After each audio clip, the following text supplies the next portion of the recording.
So I've chosen, I mean, literally just a few things to talk you through, but at the same time, I think these are the most important, the most essential things, and the first one being the most crucial, which is supporting teachers. I mean, simple as that.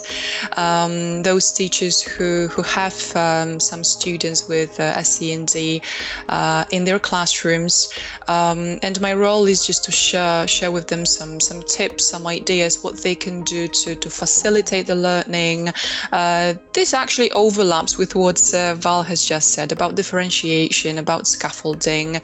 Maybe just to give you an example, we have a student who is diagnosed with autism, and he keeps asking a lot of questions in the classroom, which on one hand is fantastic, but if this is 50 questions in 5 minutes for 90 minutes lesson, it can be a bit challenging. So we discussed together with the teacher what we can do, and one of the ideas was to create something like a question box for that person, for that student, so that he doesn't ask those questions all the time. He can just write down this question on a paper slip. He can be helped, of course.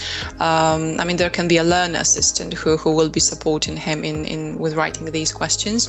And then at the end of the lesson, the last 5 minutes, the teacher can look at those paper slips with questions. They can answer these questions, or maybe some questions can be answered by the whole class. So it also involves other students. So it was one of those, practical things that can happen in the classroom.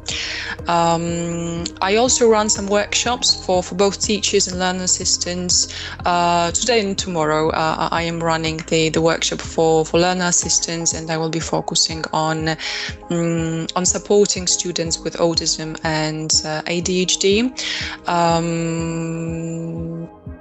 So that's one more thing, and then we have our own teaching center bulletin issued once a week. But not once a week, once a month. I post some information, related to SEND. I mean, last month, that was classroom activity, which focus on developing empathy.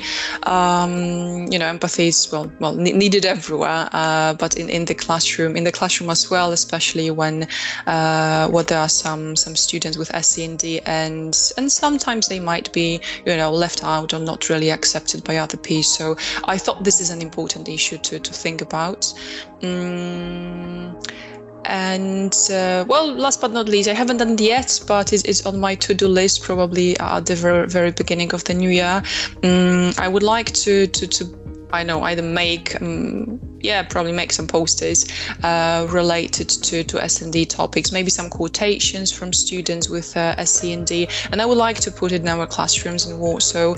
Some kind of food for thought for students, for teachers, for anybody who will be in those classrooms. Maybe it will encourage them to think about neurodivergent students, or just simply differences between people. So so far that's it. Maybe it's not a lot, but work in progress. So we will see what will be happening in the next year. Thank you.